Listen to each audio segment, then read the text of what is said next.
Qual dos ETFs da Buena Vista tem tido um melhor desempenho, não em termos de retorno total, e sim em termos de acompanhar um ETF similar, original, mesmo pagando dividendos sintéticos? Lembrando que esse vídeo não é uma recomendação de investimentos, e antes da gente ir para a comparação, queria só deixar bem claro aqui uma coisa. Acho que no vídeo ali da Nasdaq, do QQQI 11, eu comentei que a Nels ela tinha uma isenção do imposto de renda dos dividendos que ela recebia, e dividendo não é a palavra certa, tá certo? Então uma pessoa jurídica nos Estados Unidos também paga imposto de renda sobre os dividendos. Mas a Nels e a Buena Vista aqui, aparentemente elas têm um acordo, existe uma tributação diferente, e de fato a Buena Vista ela é isenta em imposto de renda dos proventos e do ganho de capital que ela recebe das operações de venda coberta das opções.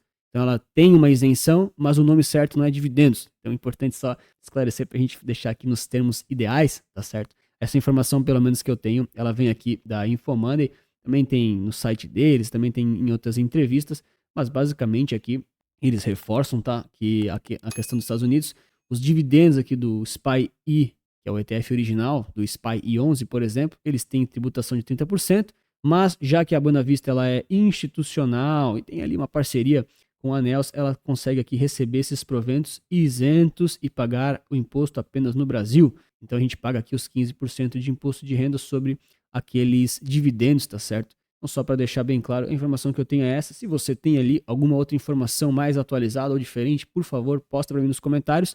Mas a gente pode dizer que, segundo a matéria aqui, pelo menos, eles têm aqui essa isenção de proventos e não de dividendos, que seria um termo não muito certo, tá certo? Fica aqui então a correção formal. Bom, já comenta também então qual desses 4 ETFs que você tem na carteira e qual deles você mais gosta em relação a pagamento de dividendos aí, com essas operações de dividendos sintéticos, ou então algum outro ETF, caso pague dividendos que você queira compartilhar. Vou adorar responder todos os comentários. Então beleza, só para reforçar, a gente está olhando aqui o SPY 11, QQQI 11, Coin 11 e IWMI 11.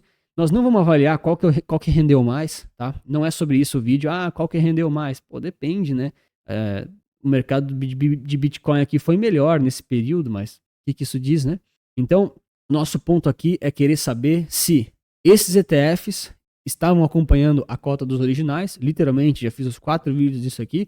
Foi uma saga que o canal fez praticamente aqui. E agora a gente vai perceber aqui qual deles está mais bem acompanhando a cota. Tá? Isso pode nos dizer um pouquinho sobre o mercado, os ativos e também sobre as oscilações que eles vêm passando, ok? Então, se você não viu os outros vídeos, estarão recomendados em algum lugar na tela lá do final, mas só para o seu conhecimento, eu uso muito o conceito de indexação de ativos, que é quando você divide um desses ativos aqui que você quer avaliar por um outro relativo, tá certo? Então, por exemplo, vou dar o exemplo aqui do SPY-E, que é o ETF original lá do S&P 500, dividido pelo SPY convencional. Então, a gente está dividindo aqui os dividendos sintéticos pelo ETF sem dividendos sintéticos. Dividiu aqui, no próprio gráfico, ele gera aqui uma curva, tá?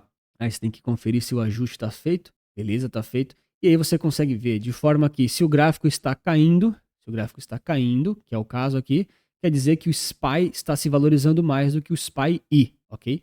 Se o gráfico está subindo, que é esse caso aqui, por exemplo, significa que nessa janela o SPY-E, com os dividendos sintéticos, se valorizou mais do que o SPY convencional. Tá? Então essa aqui é a explicação resumida, está em detalhes nos outros vídeos. Eu tive que falar isso porque literalmente agora todos os gráficos que eu vou mostrar, olha só, todos eles têm essas indexações de ativos, tá?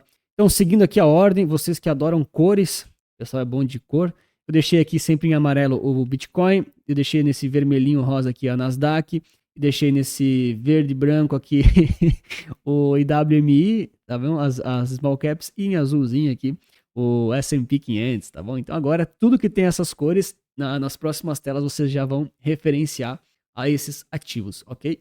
Então, o que eu separei nesse primeiro gráfico aqui para a gente olhar juntos e comparar? Aqui basicamente é simplesmente a divisão entre os ativos brasileiros em comparação com os do exterior. Então, no caso, os do exterior primeiro, depois os brasileiros. Por quê? Para a gente ver ali o quanto os ativos do exterior estão se valorizando mais ou menos os ativos brasileiros, tá bom? Então, o que a gente acaba percebendo aqui? Não dá para colocar todos eles no mesmo início, tá? O gráfico não funciona assim. Mas a gente pode dar uma avaliada aqui muito rápida e muito direta, em um por um, tirando sempre esses primeiros dias de spread, tá? Então tirou aqui alguns diazinhos do SPY-E vezes o dólar, dividido pelo SPY-E 11, então a gente está dividindo aqui o ativo do exterior nossa opção brasileira aqui, a gente percebe aqui que tem uma leve valorizaçãozinha acontecendo com o ativo do exterior. Beleza. Fazendo aqui a mesma regra em relação à Nasdaq, a gente tem justamente algo muito parecido. Então, tirando aqui os primeiros dias, a Nasdaq nem teve muita diferença nos primeiros dias, mas beleza.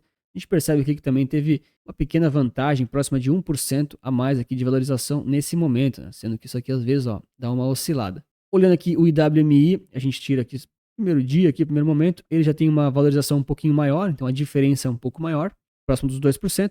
E aqui o Coin 11, o BTCI, dividido pelo Coin 11 no caso, a gente tem aqui, tirar esses bad ticks do início, mas beleza. A gente tem aqui uma valorização próxima de 1%, ou pegando aqui um caso mais extremo aqui, próximo de 3%, por ali, mas oscila bastante, né? No geral, a movimentação é levemente ascendente, assim como os outros. Então, qual que é a conclusão aqui desse primeiro gráfico, dessas quatro linhas, né? Que elas estão comparando aqui os ativos do exterior com os ativos brasileiros. Então, naturalmente, a gente percebe que existe uma pequena e uma leve valorização dos ativos do exterior versus o brasileiro. Já falei isso nos outros vídeos, isso é sempre esperado, tá? É muito improvável que a gente não tenha esse comportamento. Isso se deve por vários motivos. Primeiro, nós no Brasil temos taxa de administração do ETF nacional. Se você investe diretamente lá fora, você não tem taxa de administração nacional.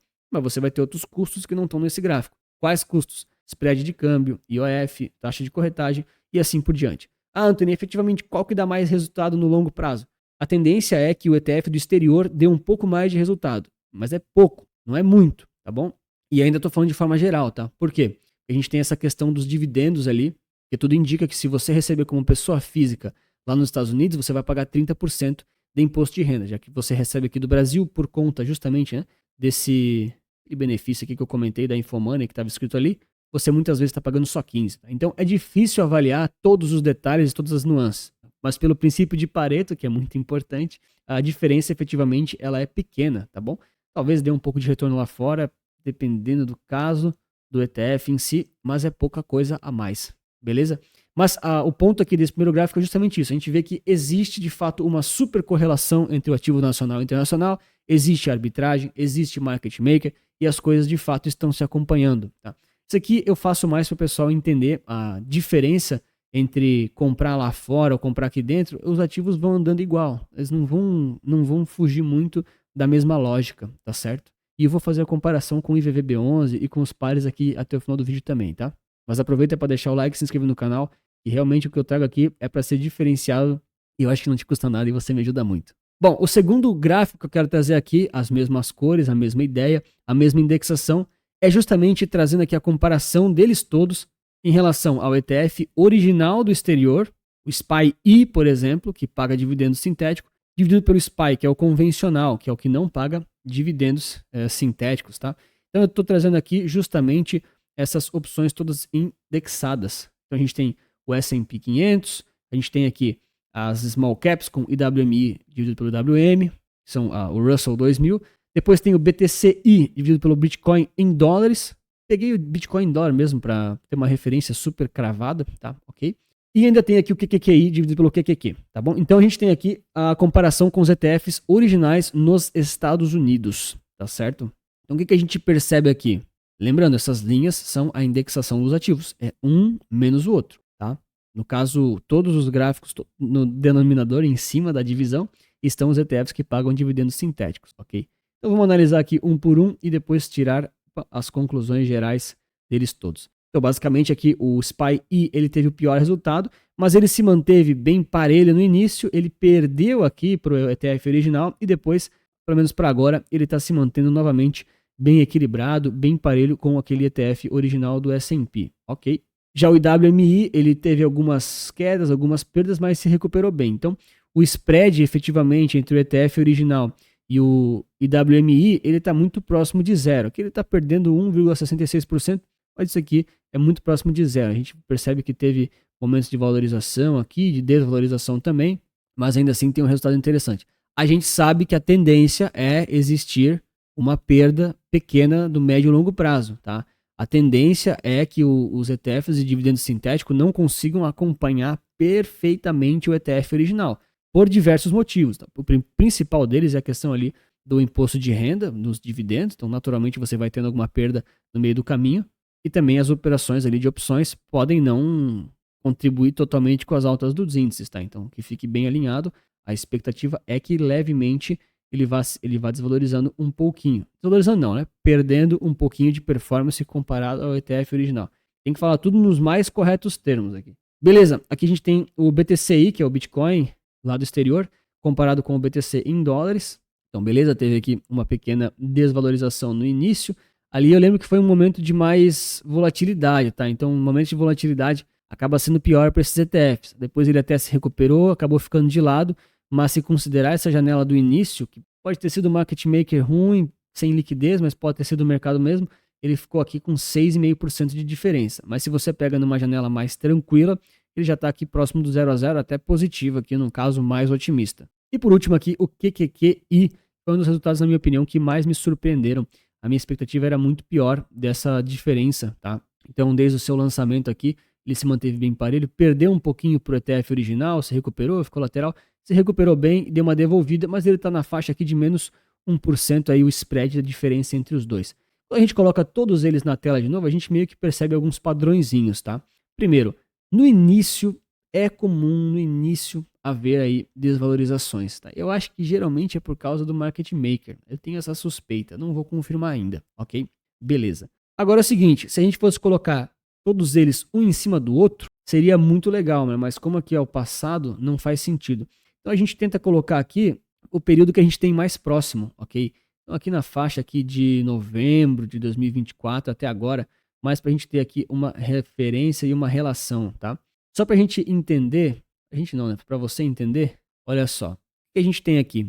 Basicamente a gente tem um gráfico das diferenças dos ETFs que pagam dividendo sintético do exterior versus o ETF que não paga dividendo sintético do exterior. O que a gente percebe? Vocês notaram como os ativos relacionados ao mercado americano de ações small caps, Nasdaq e S&P 500, eles são super correlacionados até mesmo na diferença dos spreads entre os ETFs? Vocês notaram isso? Que visão, hein? Olha só.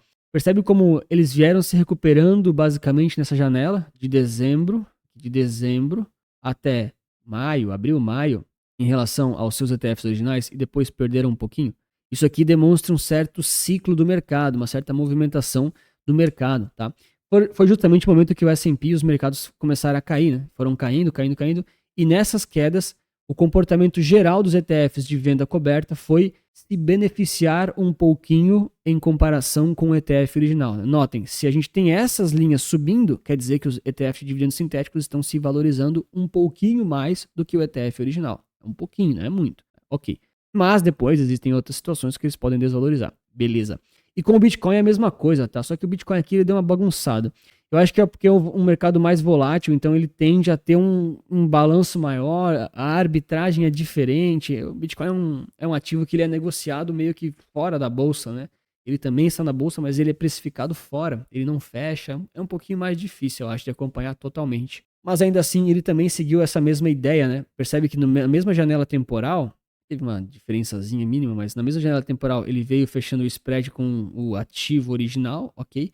E depois ele está perdendo um pouquinho. Interessante essa análise. E claro, se você não sabe fazer todas essas análises, não sabe montar uma carteira de investimentos e quer alguma ajuda para sua carteira de renda passiva ou de crescimento de patrimônio, eu te ajudo aqui com as carteiras recomendadas Resulta Capital e a nossa plataforma de análise de mercado. Agora eu estou mudando um pouquinho o formato. Vou começar a fazer mais estudos gradualmente, não está pronto ainda, mas mais estudos lá dentro da plataforma e a carteira recomendada, ela vem aí como um bônus, tá? Então, segue a mesma ideia de antes, todo focado em ETFs comprados pelo Brasil, várias classes de ativos por objetivos, se é crescimento de patrimônio ou renda passiva, tudo igual nesse sentido, mas eu vou começar a postar mais análises lá dentro da plataforma, vai virar realmente uma plataforma de análises e de interação com também, claro, as carteiras e análise das carteiras. Então, se você quer saber um pouco mais, tem um link aqui na descrição, no comentário fixado.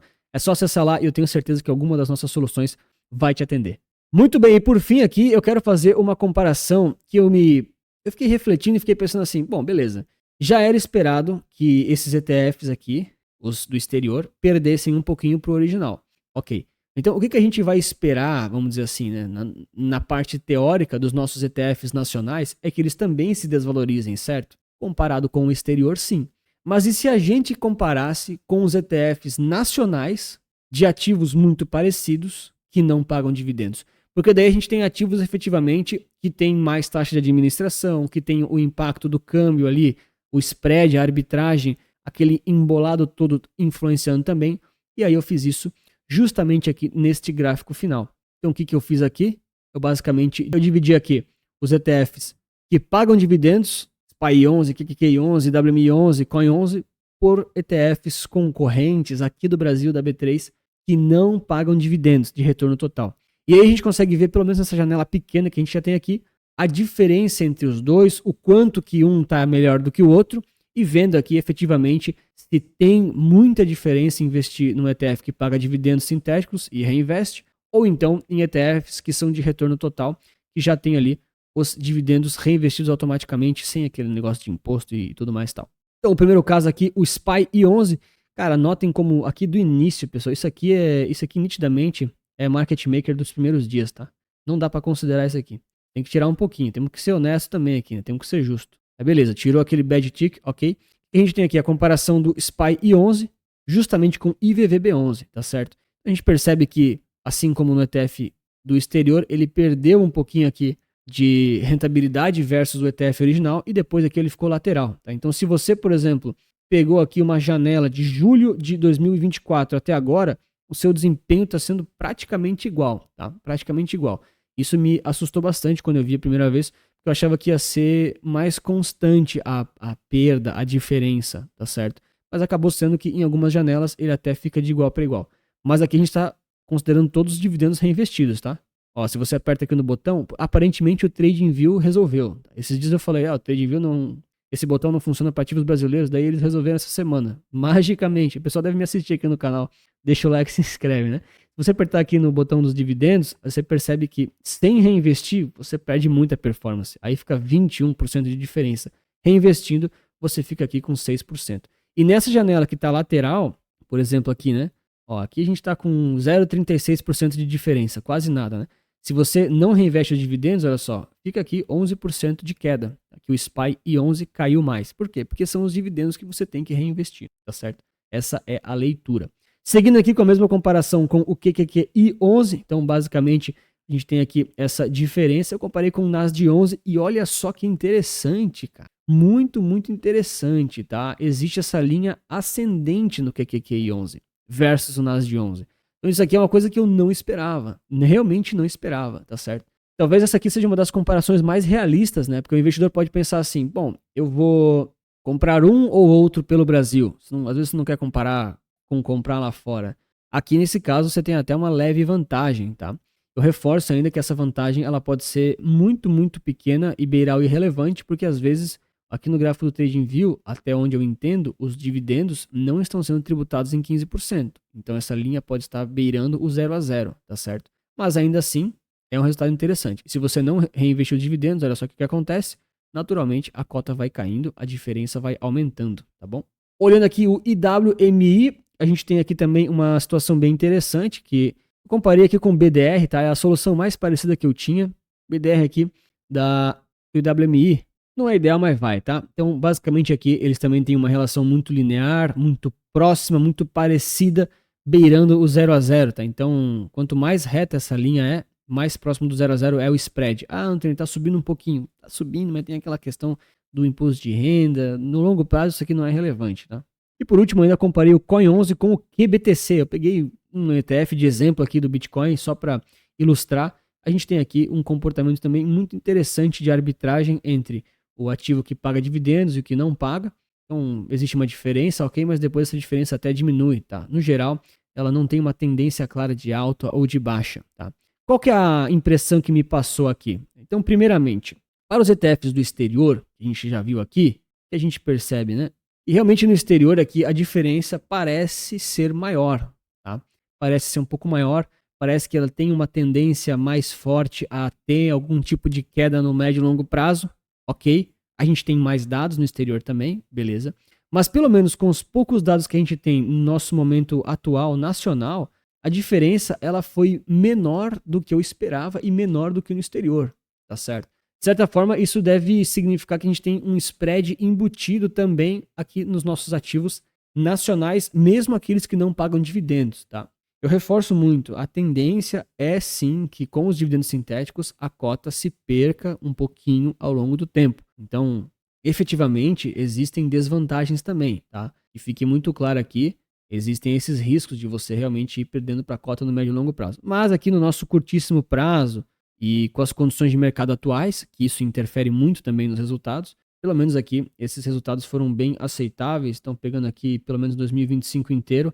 A diferença entre você investir num ETF que estava pagando dividendo sintético ou em outro, ela efetivamente aqui é bem pequena com os dividendos brutos. Tá? Vamos considerar aqui o pior caso. Então, de forma líquida, você tem aqui levemente negativo, levemente inferior. Negativo que eu digo perdendo um pouquinho do ETF que não paga dividendos, que é de acumulação total aqui do Brasil. Tá? Então, bem interessante.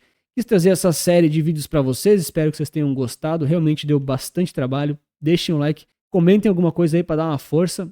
Realmente tentei trazer uma coisa diferente aí do que o público em geral, do que o mercado em geral traz, mas para demonstrar aqui na prática para vocês da forma mais visual e esclarecida possível em relação a esses ETFs, as diferenças, os riscos e alguns detalhes. Talvez eu me confundi com alguma parte, comenta aí se eu preciso fazer algum ajuste aqui num comentário, tá certo? Mas no geral é isso, tá bom?